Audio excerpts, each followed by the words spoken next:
Hello everyone, welcome to my another mini vlog. আর আজকে কিন্তু আমি রেডি হয়ে গেছি বারোদোলের মেলায় যাব বলে। কৃষ্ণনগরে অনেক দিন আগেই স্টার্ট হয়ে গেছে বারোদোলের মেলা, কিন্তু আমার একদিনও যাওয়া হয়নি, তাই ভাবলাম আজকেই ঘুরে আসি গিয়ে। দুপুরবেলা আজকে খেতে বসেই আমাদের যাওয়ার প্ল্যানটা হঠাৎ হয়েছিল। লাঞ্চ করার পর দুজনেই একটু ঘুমিয়ে গেছিলাম, তারপর ঘুম থেকে উঠে আমি ফার্স্টে রেডি হয়ে বাবিকে রেডি করিয়েছিলাম। আর অনেকক্ষণের জন্য যেহেতু বেরোবো, বাবিকে বাড়ি থেকে খাইয়ে নিয়ে যাব, তাই বাবির খাবারটা প্রিপেয়ার করে ওকে ফার্স্টে খাইয়ে তারপরে ওকে টিপ পরিয়ে ঝুঁটিটা বেঁধে দিলাম, কারণ বাইরে তো প্রচণ্ড গরম, চুলটা খোলা থাকলে না ওর কষ্ট হবে। তাই জন্য আমি সবসময় চেষ্টা করি বাবিকে একটা বান করে তারপরে ক্লিপ দিয়ে চুলগুলোকে সেট করে দেওয়ার। আসলে 18 মাসের আগে তো হেয়ার কাট করতে পারবো না, সেই কারণে। যাই হোক, আমরা কিন্তু স্টেশনের উদ্দেশ্যে রওনা দিয়ে দিয়েছি। স্টেশনে পৌঁছেই খেলাম একটা স্প্রাইট, তারপরে আমরা কৃষ্ণনগর রাজবাড়িতে ঢুকে পড়লাম। আর প্রচুর রকম দোকান বসে এখানে, তোমাদেরকে একটু দেখানোর চেষ্টা করলাম। প্রথমেই দেখিয়ে দিলাম তোমাদেরকে এই মাটির জিনিসের দোকানটা। এটা না ভীষণ সুন্দর ছিল, আমি দাঁড়িয়ে দাঁড়িয়ে দেখছিলাম জিনিসগুলো। তো যাই হোক, এই মেলাটা তো বিশাল বড় একটা মেলা, 1 মাস ধরে হয়। আর প্রচুর দোকান, মানে অপশানই অপশান, সমস্ত কিছু নেওয়ার জন্য তোমরা প্রচুর অপশান পাবে। আর এই দোকানগুলোতে এসে তো এখান থেকে বেরোতে ইচ্ছা করে না। আর এটা ছিল একটা আচারের দোকান, যেখান থেকে আমার মা আর আমার শাশুড়ি মা কিছু কিনবে বলে দাঁড়িয়েছিল, আর আমি চলে এসেছিলাম এই দোকানটাতে। এত ইউনিক ইউনিক ফার্নিচার এখানে ছিল, খাট, ড্রেসিং টেবিল, চেয়ার, সমস্ত কিছু এখানে পাওয়া যায়। আর বাবি তো ফার্স্ট টাইম এই বারোদোলের মেলায় এসছে। আগের বছর যেহেতু অনেকটা ছোট ছিল, তাই ওকে নিয়ে আসিনি, আমি আর দিদিভাই এসেছিলাম। দিদিভাইকেও আসার জন্য বলেছিলাম, কিন্তু ওর শরীরটা না একটু খারাপ, সেই জন্যও আসতে পারিনি।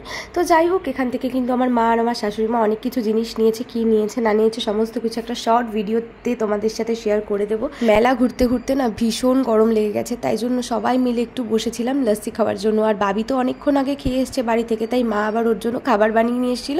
এখানে বসে বসে বাবিকে সেটাই খাইয়ে দিল। তো যাই হোক, 1-2 বার মুখে নিয়ে তো আর খেতেই চাইলো না। আর এই জুয়েলারির দোকানটায় এসে আমার বেশ কয়েকটা জুয়েলারি খুব পছন্দ হয়েছে, কিন্তু দামটা না অত্যাধিক বেশি ছিল। একটা লহরি মেনলি আমার ভীষণ পছন্দ ছিল। আর এই শপটায় এসে আমি জাস্ট অবাক হয়ে গেছি, এত অ্যাস্থেটিক জিনিসপত্র এখানে রয়েছিল, মানে পুরো রয়্যাল রয়্যাল টাইপের। আমার এই ধরনের জিনিস ভীষণ ভালো লাগে।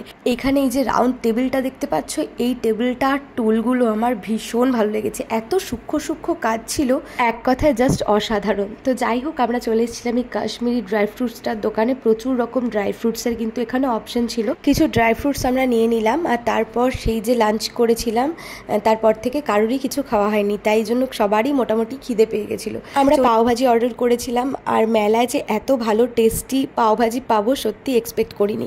তো যাই হোক, এখানে তোমাদেরকে স্টলগুলো দেখিয়ে দিলাম। প্রচুর রকম ফুড স্টল ছিল কিন্তু এখানে। এই দোকানটা থেকে আমার মা আর আমার শাশুড়ি মার জন্য লাচ্ছা এগ রোল অর্ডার করা হয়েছিল, আর আমি খেয়েছিলাম ভেটকি মাছের কাবাব। খাওয়া দাওয়া কমপ্লিট করে চলে এসেছিলাম এই পিৎজার দোকানটাতে। নিয়েছিলাম একটা পনির পিৎজা, বাড়ির জন্য প্যাক করে নিয়েছি। হঠাৎ করে চোখে পড়লো এই রিমোট কন্ট্রোল কারগুলো করে বাবির বয়সী অনেক বাচ্চাই বেশ চড়ছে। তো আমারও ইচ্ছা হলো 50 টাকা দিয়ে 10 মিনিট এরা ঘোরাবে। আমি আর বাপি এই দেখে চলে গেলাম। তো আমার ফার্স্টে ভয় লাগছিল যে ও সত্যি মানে বসে কান্নাকাটি করবে নাকি কি রিয়্যাক্ট করবে, সেটাই ভাবছিলাম। কিন্তু জানো তো, মানে ও এর উপরে উঠে এত মজা পেয়েছে।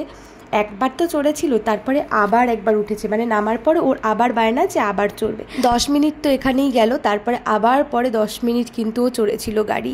তো যাই হোক, এত বড় মেলা একদিনে এক্সপ্লোর করা কখনোই পসিবল না, তো ভেবেছি আরও একদিন আসবো। অনেক জিনিস নেওয়ার ইচ্ছা ছিল, কিন্তু বাবিকে নিয়ে মানে নেওয়া পসিবল হয়নি। আর তারপরে অনেকটা রাতও হয়ে যাচ্ছিলো, আমাদের বাড়ি ফিরতে হবে, ট্রেনের টাইম হয়ে যাচ্ছিলো, সেই কারণে আমাদের কিচ্ছু নেওয়া হয়নি। তো ভেটকি মাছের কাবাবটা তো হাফ খেয়ে আমি বাবিকে গাড়ি চড়াতে নিয়ে গেছিলাম, এসে আবার হাফ খেয়ে নিয়েছি। তো কাবাবটা না মোটামুটি ছিল, প্রাইসটা অত্যাধিক বেশি নিয়েছিল জানো তো। আমার বাবি তো বাপিকে পেলে কিচ্ছু চায় না, তো বাপির কাছেই মেনলি ছিল ও। এবার অনেকক্ষণ ধরে বাপি নিয়ে আছে, তো সেই কারণে আমি একটু নিয়ে হাঁটলাম। এখন আমরা মেলা থেকে বেরিয়ে যাব, অলমোস্ট আমাদের ট্রেনের টাইম হয়ে গেছে। টোটো ধরে আমরা স্টেশনে যাব। মেলা থেকে বেরোনোর সময় এই কাপের দোকানটা থেকে 2টো কাপ নিয়েছিলাম, আর মা এখানে বাবার জন্য বাদাম নিচ্ছিল। স্টেশনে চলে এসেছি, আর স্টেশনে এসেই কিন্তু আমরা একটু লস্যি খাচ্ছিলাম। তো ভীষণ ঠান্ডা কিছু খেতে ইচ্ছা করছিল, যা গরম পড়েছে তাতে এই ঠান্ডা ঠান্ডা কিছুই ভালো লাগে খেতে। আর এখানে আমি লস্যিটা নিয়ে নিয়েছি, আমি নিয়েছিলাম চকলেট লস্যি। তো 2টো স্টেশন মাঝখানে, আর ট্রেনটাও ফাঁকাই ছিল। ট্রেনের হাওয়া খেতে খেতে কিন্তু তাহিরপুরে চলে এসেছি। আর তারপরে বাড়িতে এসে যে পিৎজাটা এনেছিলাম সবাই মিলে ওটাই ভাগযোগ করে খেলাম, লাস্টে একটা কোল্ড ড্রিঙ্কস দিয়ে আজকের দিনটা এখানেই এন্ড করলাম।